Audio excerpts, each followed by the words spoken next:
What's up, family? So I'm up here at the Humane Services, where they sell different used equipment for houses, whatever.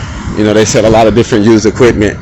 And I noticed they had some shipping containers. You know, I'm on the shipping container conversion thing. So I came up here and I talked to the lady and see what she would charge me to actually set one of my 20-footers here for advertisement.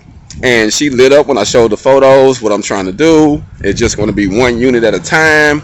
And so she's setting up the meeting so I can actually meet with the lady that actually is responsible for this whole location. So hopefully we can get a 20-footer, sit it out here, and network, man, and advertise. It's a good location. A lot of people come through here, and to have a container sitting here by the gate over here anywhere, it'll be nice. And it'll also embellish their location and make people want to stop up here and see what they can do and be able to open more doors. So we out here getting our HogOn family. We out here trying to figure out the ways to open up more doors like Feniks.